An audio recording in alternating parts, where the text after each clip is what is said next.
you have to be willing to adapt. And you can stay true to your core values, absolutely. But if you're not willing to grow, you will not survive.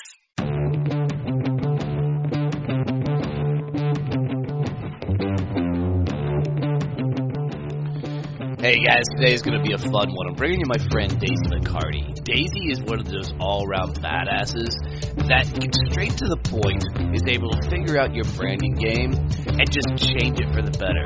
She's got one hell of a journey about how she grew up, her education process, and everything she went through to create the life she's living now. Daisy and I have been friends for a number of years, and, there's been a couple of times she's kept my ass in line with different projects and things that I'm working on, so I'm looking forward to this. So really quick, her bio is Daisy's a branding expert who helps B2B companies rapidly accelerate their business growth and profitability by engaging their ideal customers with a clear and effective brand message.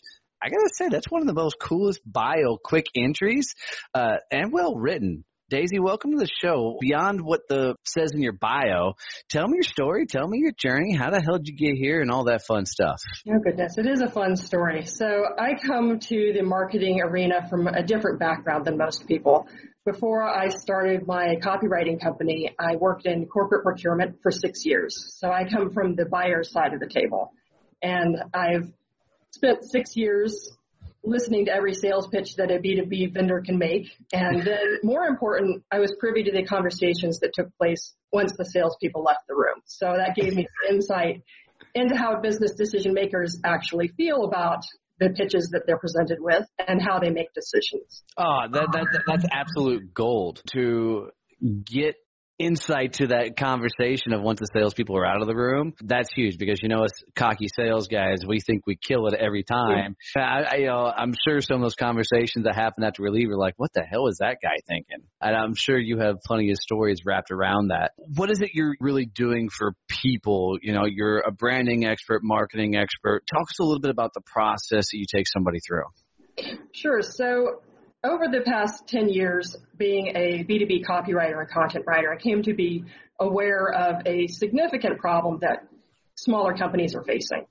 So if you go to a big budget marketing firm and you've got $1 million a month to spend, they're not going to spend the first dime until they take their client through a full brand message development process. They understand what the differentiators are. They understand the position in the marketplace. They've done a SWOT analysis. And they've fully documented the buyer personas, not just the demographics, their age, their gender, how much money they make, their role within an organization, but the psychographic information as well. So what motivates them? What do they care about? What are they afraid of? What misconceptions do they have? How do they make decisions? And who do they turn to for advice? Nobody's taking smaller companies through this process. Right. They go out and they hire an SEO company and they spend money on SEO. They hire a digital marketing firm and they spend money on content marketing or Facebook.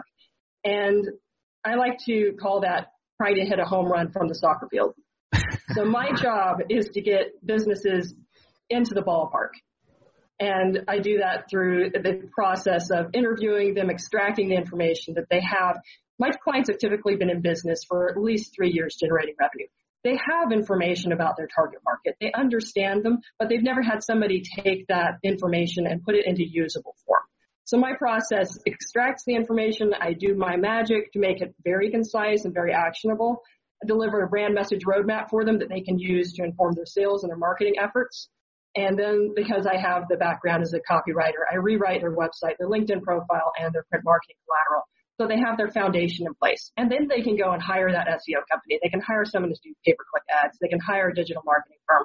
And they're actually going to get ROI on their marketing because they're talking to the right people. They're saying the right thing at the right time. What really I enjoy about what you bring to the table is most times when you talk to a marketing professional, they kind of have some sort of niche that they're really good at. Maybe they're good at just the brand strategy, or they're good at the social game, or they're good at maybe it's just copywriting, this, that, and the other. Because of your experiences and along your journey, you actually bring quite a different perspective from skills and talents and things you're bringing to the table. And just because I know you, you're definitely one hell of a process-oriented person, the complete opposite of how I approach life with everything, which is really good, especially for guys like me that are like, hey, I just want to accomplish this and do this. Can you help me make it happen? And you always are able to come back to somebody and say, okay, let's figure out what we're trying to do, and then let's build the process all the way through it. Did that come natural to you to be able to take people through that kind of corporate journey? Has this been a learning process for you over the years, or is it just something you've naturally done your entire life? I'm definitely a problem solver by nature, and I'm someone who listens more than I talk. So that's been a benefit for me. I've never been accused of that. I mentioned that. So it's definitely building on my natural abilities, but without the decade and a half background in the B2B world, I wouldn't have an understanding of what it actually takes to get the job done. So it's nature and nurture. Right. Definitely. So, and you can tell me we can't go this direction, but I know you had a very cool upbringing as well. So wave off when we're going there. But you were brought up in a very cool family, I would call almost hippie-esque, environment, and that's not a bad thing. I'm not even down on that at all. Walk us through kind of your journey, especially the early years, and how you grew up in that lifestyle. Sure. So I'll keep this limited to how this is relevant to how I approach business now, because that we could spend several hours talking about my unusual background.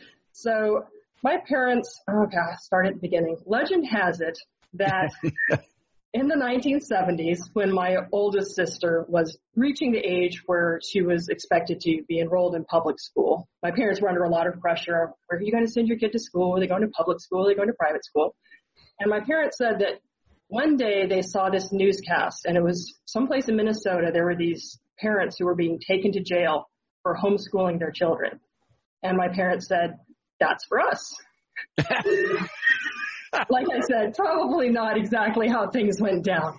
But they did end up homeschooling me and my 8 siblings. And they started back when nobody knew. 8? I didn't know that.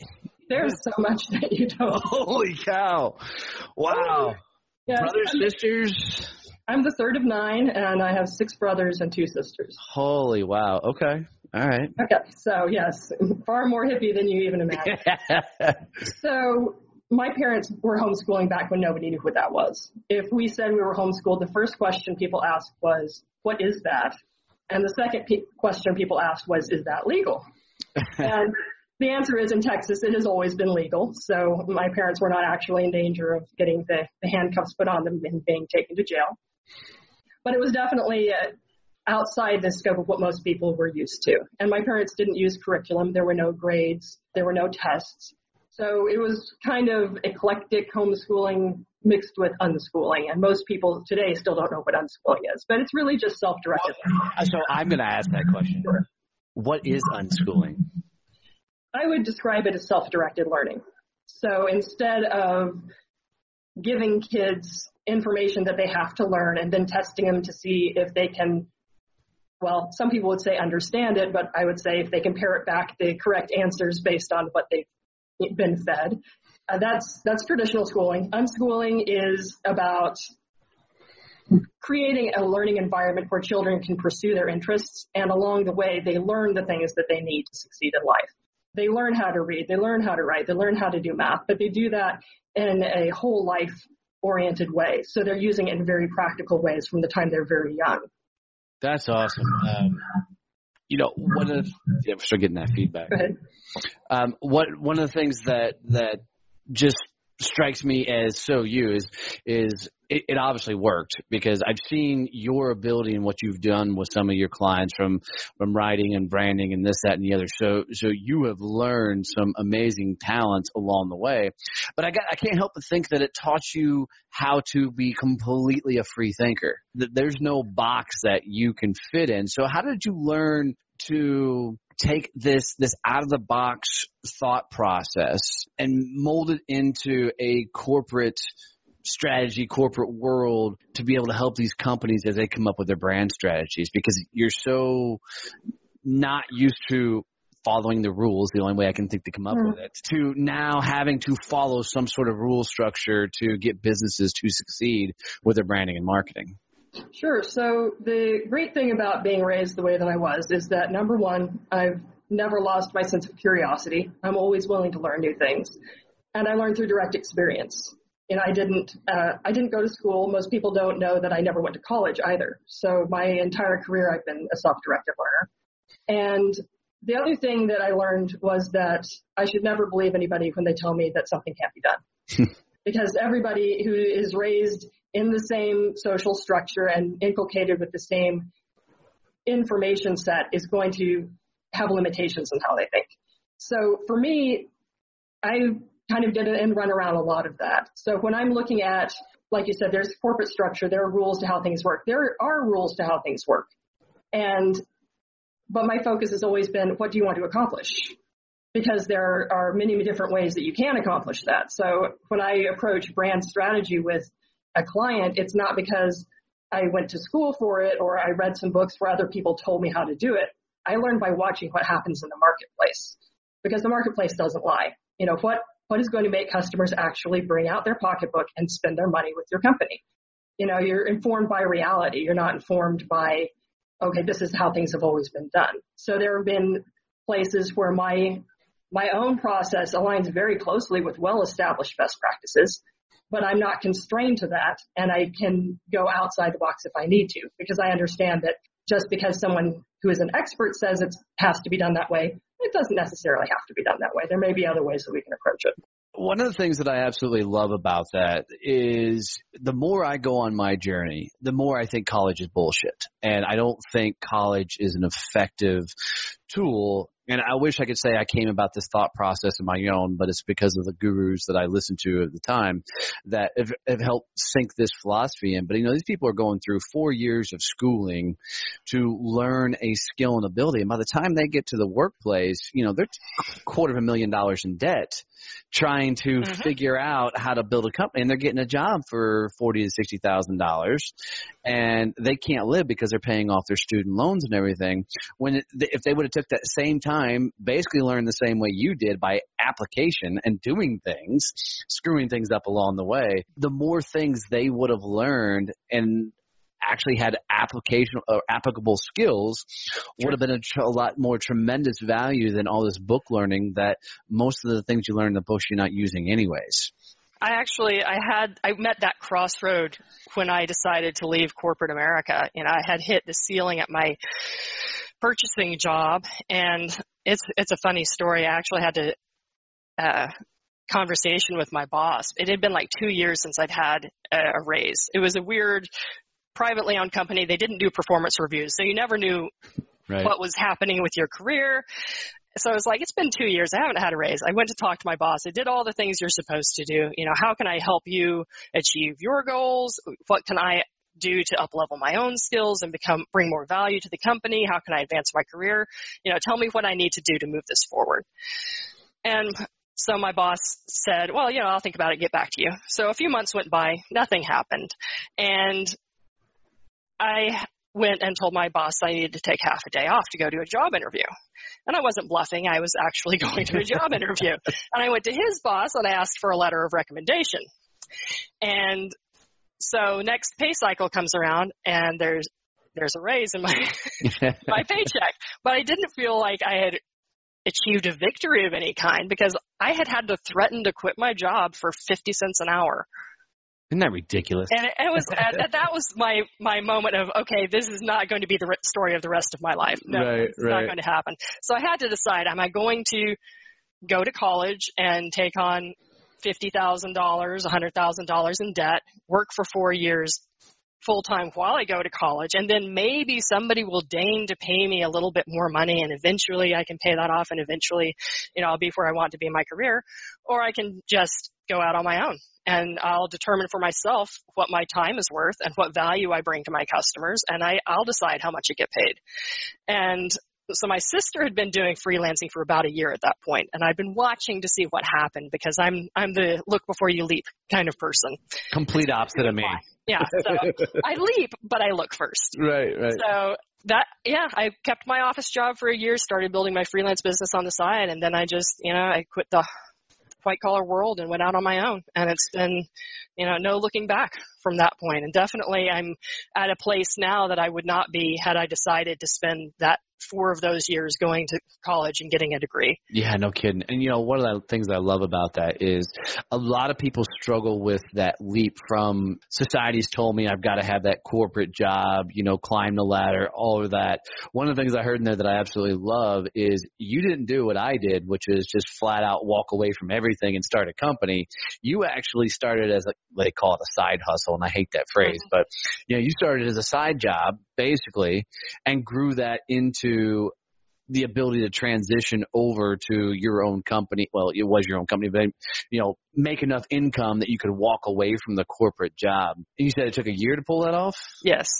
You were freelancing, and at that point, was it just all the copywriting and editing and? Yes, I started out mostly doing blogging and website content. And there was a lot of article writing. This was back when article directories were a thing. That isn't even a thing anymore. But what's an article directory? I know, right? So it was that first few years were really rough. I won't lie. I learned all my lessons about horrible problem clients who wanted the cheapest work possible, were never satisfied, chasing payments, all that good stuff. So I got those lessons out of the way pretty fast. Well, but that's the joy of entrepreneurism, right? Yes. People think it's going to be this, sunshines and rainbows. Well, the matter is, you got to go sell, you got to go clean it, right? You got to kill it, skin it, all that stuff. Then you got to take out the trash, pay the bills, everything else. It's not as easy as some of these gurus of the day will tell you it is. So sure. So as you're continuing on and you're getting your teeth kicked in, which every entrepreneur goes through, learning through the process, when did that scale tip that you realized, okay, I can do this full time? I mean, was it a financial, level? Was it a mental level that you realized, okay, I'm going all in, or did you get pissed off at work? Oh, I got pissed off at work. Yes. I mean, I was trying to hold out a few more months, and I just reached the point. This was not the fault of my manager or my director. They were great people, but it was the ethos of the company itself. The guy who owned it did not believe in win-win.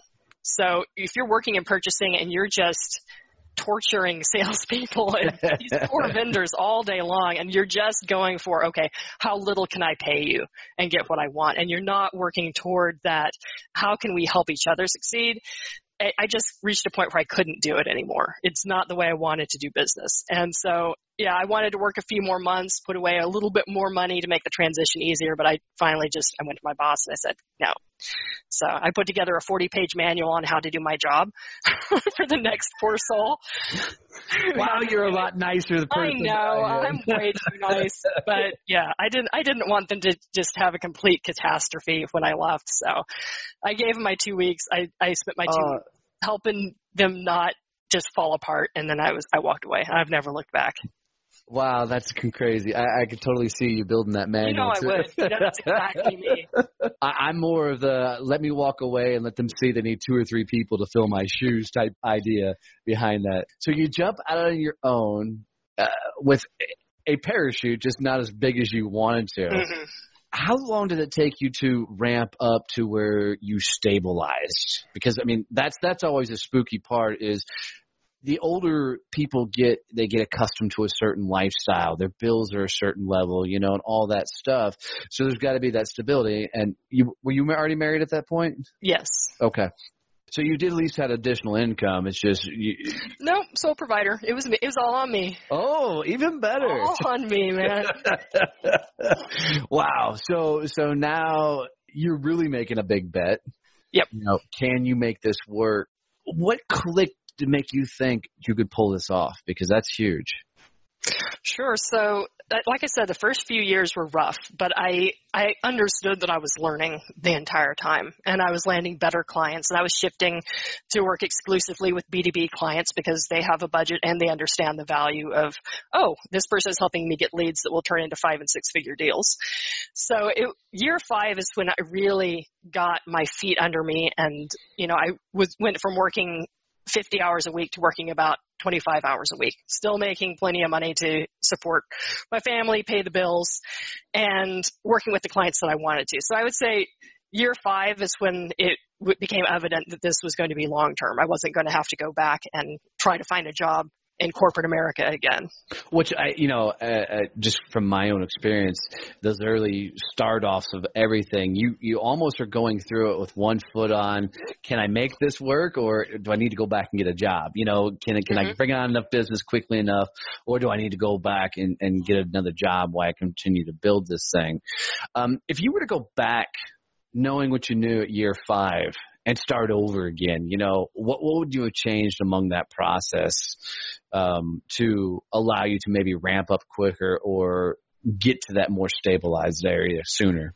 Well, definitely I would have taken a lot less crap from clients, but I didn't grow a spine until I was in my 30s. So, I'm not sure how much I could have changed with that. I think the other big thing would have been that I would have asked for more help. I've always been one of those people, independent and not wanting to burden other people with my needs. But one of the things that changed as well in my business that made me much more successful later on was I started asking for help. If I needed a space to meet with a client, I can, ask my network. So I would say my biggest piece of advice for people who are starting out is don't be afraid to ask for help. There are people out there who are ready and willing to give you insight, to share resources. And the more you can create those win-win partnerships with people, the faster you'll be able to scale. Well, and I'm sure like I have, you've learned how to identify the right people to ask for advice. Because I know as I jumped out of mine, there was a lot of people raising their hand offering advice. Sure. And I learned very quickly that a lot of times because they were the ones raising their hands, I wasn't seeking. That they were broke, had no business, and were about to go out of business or whatever else. That's why they were offering to give advice out. I remember I got my start on the bidding platforms like Elance and Guru, which are basically like the Craigslist of the freelancing world, where clients post projects and you bid on them, and they have so the cream of the crop, Oh yeah, I learned really fast about how to weed through that that mess. But they had a forum called the Water Cooler, where all the freelancers would get together and just gripe and complain. I called it the cesspool. I didn't call it the Water Cooler. But you have to, don't listen to complainers. If people are complaining about how hard something is and not offering solutions, they're not people you need to be listening to. So I never listen to anybody who tell me, oh, well, you can't find good clients. You can't get paid. There's too much competition. People are outsourcing to here and there and the other place. I never believed any of that. Never listened to any of that. If somebody can show me what they're doing, how they're doing it, and why they're doing it, and how it's helping them achieve their business goals, and I look at that and say, hey, yeah, that's similar to what I'd like to do. That's somebody I'll listen to. And at the other end, there are these gurus out there making millions and millions of dollars a year, but then you look at how they're living their life and they have no time for anything but their business. I'm not going to take advice from them either because I don't want to live the life that they're living. Yeah, 100%. It goes back to we become who we surround ourselves with. Whether that's work or personal life or anything else, those influences so influence the trajectory, I can't say that word, the trajectory of our life. But how does somebody weigh that person's ability to give good advice beyond their bitching and moaning and complaining about whatever else? What are some of those key indicators for you that says, okay, this is a group of people that'll help me rise to the level I need to go to for the next learning process? I always look at what they're actually doing. Are they doing what they say? And did they learn it by doing it, or are they just parroting what they read in a book somewhere? If all they can do is quote Tony Robbins at me, or Simon Sinek, or whoever else it is that they're Gary Vee's another now big one, right? Yes, bless his heart. If they're just repeating what somebody else told them, I'm not going to listen to that. If they are actually doing something and they've learned something by doing it, that's advice that I'll listen to. But you get a lot of people that are, talking heads, if you will, that especially in the local markets and communities, that are out doing a lot of networking, and they always want to tell people that they're doing awesome and life is great and they're kicking ass and taking names. How do you figure out quickly that somebody's not that person? Because my experience is I did a lot of networking, I'll let you answer because then I have my own opinion. Yeah. So you know me, I'm the question asker, and I can do it in a very innocent, very curious way. But I don't have a problem with asking people very detailed questions. Oh, and how did you accomplish that? And what are your revenue goals for this coming year? And just very gently start uncovering what's actually going on under the surface. And people will tell me anything, and then they'll realize, oh, well, I'm kind of undermining my own fable that I've created about how life is. So, you can just ask questions. I mean, if somebody's putting themselves out there as being the shining beacon of success, it's fine to just, okay, tell me more about how that's working, what that looks like. And you can pretty quickly separate people from the ones who are actually doing what they say, and the ones who are actually living the life that they want to live. They're not out there shoving it down people's throats. Right. If they are telling you how great things are, it's because they're trying to help you in some way. And like you said before, it's also they're not telling you how bad it is. Right? They're not all doom and gloom all day long. So, sure. Mm-hmm. So it's interesting. So let's say a company is trying to build their marketing, their branding strategy, and they're trying to figure it out on their own. They're in that spot, they're in that transitional spot where they're creating their own company on the side and going, and they know they need to build all this. How would you recommend somebody come up with that brand strategy on their own so they can grow big enough that they could be that B2B client that you would really want to work with? Sure. So the number one thing that they need to do is talk to as many potential customers as possible. And this is the part that, especially with the B2B company owners that I work with who are often in the technology space, they don't want to talk to customers. No. It's like, I don't want to do sales. I want to hire someone to do sales for me. And I'm like, until you understand who you're selling to and what they want, you can hire whatever salesperson you like, and they're not going to succeed. They don't have a process. They don't understand your brand. 100%. You have to make contact as often as possible and as deeply as possible with your target market. And you can do that on your own. There are partners that I have in my network who help early stage startups actually do that. For the people who would rather, eat a used Band-Aid than get on the phone with somebody, there are people who can help with that. But there is no getting around it. You have to actually talk to your customers, and you have to figure out how to get those first few paying customers, because until you have that, you don't have proof of concept. Back when I did a lot of sales training, I'd always tell these guys that always said, hey, I just want to hire a guy to get out of it. I'm like, look, if you can't sell your services, you can't manage somebody else to sell it. Yep. Right? Because you have no idea how to get them successful and teach them what needs to be successful, just like you said with the processes and stuff. So how does somebody figure out their brand? I mean, because there's so much good information out there and then myths out there about your brand and your brand image and your brand story and all that. How does somebody come up with what their brand is? So the number one thing that people need to keep in mind with their business brand is that it's not about them. Is always about their customers. And that's why it's so essential, why I don't work with companies until they've had enough contact with their target market, because their brand has to be about what their customers want and what their customers need. And yes, there needs to be alignment with what's authentic and what's valuable to the person who's running the company. But I see businesses all the time that are out there saying, hey, we're great. This is our amazing story of how we're growing our own dreams, and our mission is to be the best at blah, blah, blah, and make this much money, et cetera. No, that's not what your brand is about. Your brand is who you help, how you help them, and why you help them. And that's the foundation of your business brand. That should be the foundation of your mission and your vision for your company. And if you haven't figured those things out, that's where you need to start really looking at the market and coming to an understanding of who you want to serve, how you can best help them, who you can have the most impact for, and why it matters to you that their lives and their businesses are better because you're helping them. Yeah, and I think as a company starts out, the more you, pardon the expression, just throw shit against the wall and say a lot of yeses early on in your company, the more quickly you start figuring and narrowing down to who's that ideal prospect is. And then you can get to a stage to really work on what that brand is once you understand that there's a certain caliber of clients you want to work with along the way. Because I think most people don't understand who that ideal client is. Because they haven't had enough experience with enough clients to figure out what's good, what's bad, and what's ugly. That's true. You built this business through a lot of the online stuff and then eventually learned networking.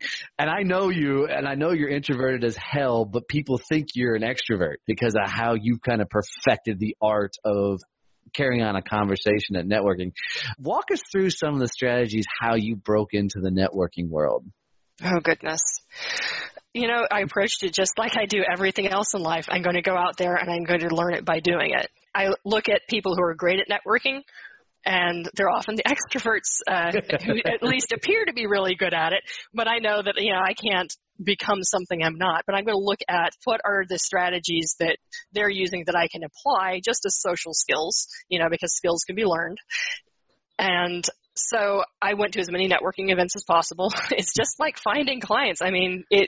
And I learned which ones were worth my time and which ones weren't.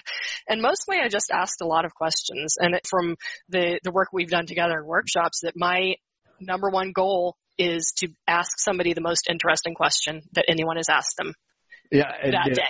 Yeah, you have so perfected the craft of it. I love how watching you work a room, just because how far you've come with it. And you've absolutely become a master of asking those great questions. But to help other people out there listening to, what are some of those fun, crazy ass questions that you ask that, throw people for, I don't want to say a loop, but gets them thinking about networking from a different perspective? Sure. So, it really depends on who the person is. Number one, I never start by asking, what do you do? And why not? Because everybody asks that. And all you're going to do is trigger their pre-recorded spiel, and they're going to just vomit it onto you, and you're going to be like, oh, yeah, let me wipe that off and go find somebody else to talk to. When, you could start with asking, so who do you want to meet today?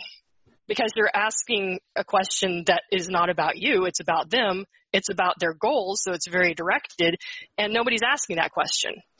Right. Instead of saying, hey, I know you want to meet me. I'm great. This is what I do. What do you do? You're asking, so what's your great plan? Why did you come here? What's your agenda? Let's plot together how we're going to make that happen. And it's just a question that people aren't expecting. And, once they do start telling you more about what they do, then I want to ask a question that people are not expecting. So as a good example, I met a guy who leases commercial warehouse space at a networking event. And as you can imagine, he thinks his job is super boring. He doesn't even pretend like it's interesting. Like, there are these empty spaces. There are people who need to put stuff in the spaces, and I lease them the space. That's his job. So I asked him, so what's the most interesting thing anybody's ever wanted to put in one of your warehouses?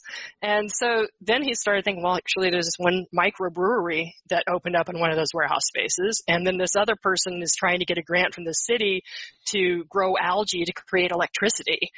And so we ended up having a really fun conversation about, his supposedly boring job. And if you dig deep enough with pretty much anyone, you're going to find something that's interesting and something that's fun. And that makes your own networking a lot more fun and makes the other person feel like they're interesting, and that in turn makes them interested in you. 100% agree. Most people go through networking like a robot. They're asking the same question over and over again, and it's the definition of insanity at that point because they're expecting different results from doing the same damn thing.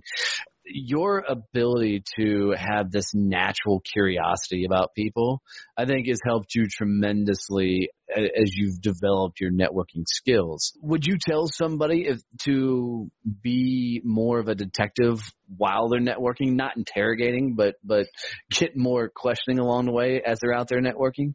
Absolutely. That's the number one thing that makes networking fun, because, and I speak to the introverts in the audience here, we all hate small talk. We hate it so much with the fire. That's why you love this process right now. Suns. We hate it. But if you start asking better questions and you get curious, you're going to find that people start getting excited about what they're talking about. And that turns it from small talk into big talk. And it's different with each person. But if you get somebody to have that positive emotional association with talking to you, they're going to remember you. They're going to remember how you can help them and how they can help you. I remember I was talking to one lady, and I was asking some questions about her family and about her business. And then I hit on something where she brought out the phone to show me pictures. And you've hooked somebody yes. on the phone. And it was, she and her husband were building an outdoor kitchen with this fire pit and all this cool stuff. So I ran into her about 4 months later. And I said, so it's fall now. I bet you're getting some good use out of that backyard barbecue pit that you have. And she was like, oh my gosh, I can't believe that you remember that. It was like 4 months ago and we had one conversation. But if you get people talking about what they're excited about, and then you're going to remember what they got excited about. And then they're like, oh, you're the person who remembers and cares about everyone in your network. And it's just a great way to have conversations that are a lot more fun. And that's where I always screwed up networking, is I could get people to talk about that fun stuff. I just never remember it later because I'm an out of sight, out of mind guy. I can't necessarily remember people's names. Right. But I'll pretend that I do. I mean, like I see them again, I'm like, oh, and you have the dog that's named this or that, or we had a conversation about the other thing, so, and yeah, it's different. Everybody has a different capacity. I think about 3 years in, I maxed out my memory bank for people's names, and it was just like, I'm not going to pretend that I remember. Right. That's why I always told people, go with a wingman, because hopefully they haven't met that person. So you walk up and you're like, hey, Daisy, let me introduce you to so-and-so, and your wingman can walk up, put their hand out and go, hey, I'm so-and-so, and they tell you their name then. Exactly. Right. Exactly. So, all right. So back to your branding and your business and what you're doing with companies. How do you want to be perceived in the marketplace? I mean, as the branding strategist, their full ad agency, I mean, how do you want people to see you and what you do? So I am definitely not a marketing agency. I don't handle strategy and tactics. There are so many agencies out there that are great at that. I don't need to touch it. I'm the person who fixes the foundation.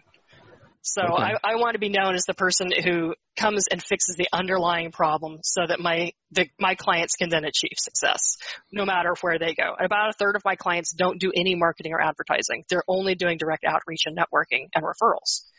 But it doesn't matter because I'm fixing the same underlying problem. So they can go that route, or they can go and hire any marketing agency and get better results. So I want to be known as the person who gets the brand message on target. That's the number one thing I want people to remember. Like I always say, I work with business owners who know what they're doing but don't know what they're talking about. Right. I want to solve that problem.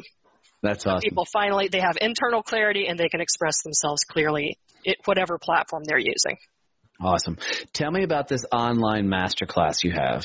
Oh, goodness. Yes. I'm really excited about this one. So I took the top 3 things that I believe had the greatest impact for my clients, and I put them into my masterclass, which is called Nail Your Brand Message and Supercharge Your Business Growth. And it covers 3 things. Number 1, developing buyer personas.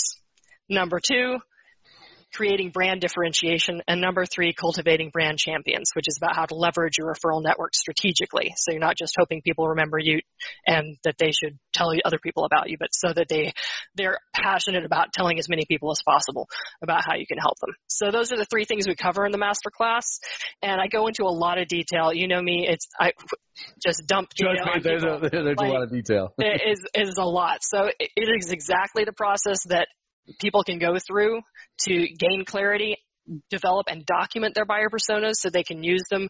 They can send them to their marketing agency. They can give them to their salespeople. So everybody's on the same page. They have finally understand not just what their customers need, but what their customers want, because that's the gap that B2B companies fall into. They're like, I built this great product or service and my clients really need it, but they don't want it. What's going on? It solves that problem. Number 2 is brand differentiation. So we're talking about not just, looking at what other options are there out there, but what other priorities are on your client's plate that are keeping them from considering what you're doing. We walk through, creating a matrix. So you're not just looking at the features and comparing features with your competitors, but we're looking at the benefits and the additional ways you can bring value that have nothing to do with the product or service itself.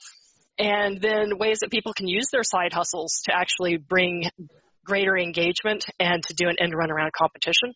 And then finally, we talk about that creating strategic referral partners so that you actually build out personas for your referral partners so you understand how you're bringing value to them very deliberately and very precisely so that that can become a real sales pipeline and not just hit or miss when someone happens to remember to mention you to someone else. Holy crap, that's a lot. It's a lot. And you're doing that all for free? That is all for free, and there's a workbook that goes with it for attendees who stay all the way to the end, so they can actually take it, and so they don't have to take notes and try to remember everything. So they can actually. So you build it for guys like me. I got it. Step by step. So and I just had a B2B marketing company, and the guy was in Denmark, and he just went through it, and he was like, "Yes, this is exactly what I needed." So I mean, even other marketing agencies are using this to build their own brand, because awesome. it is the best practices that you can use. It's what all the big name agencies are taking their clients through, but nobody's giving to small businesses. So I'm making it available. Works for B2B, B2C, and even nonprofits. I work exclusively with B2B clients, but I wanted as many business owners in my network to take advantage of this as possible. That's awesome. That's awesome. So as you've gone through your entire journey, you've learned a ton of life lessons, a ton of business lessons. If you could leave somebody with that one phrase or that one thought process they could carry with them on their journey to help them continue to move forward as they face whatever they face, what would be that one thought that you'd want people to carry with them on their journey? I would say keep asking questions and be willing to adapt based on the feedback that you get. Any business that's in this rapidly changing world that we live in now, you have to be willing to adapt. And you can stay true to your core values, absolutely. But if you're not willing to grow, you will not survive. That's awesome. That's awesome. Daisy, this has been a blast. Thank you so much for being on the show today, and let me pick on you like I always do. Absolutely. So thank you so very, very much, hon. All right. Thanks for having me on. It's been great talking to you again.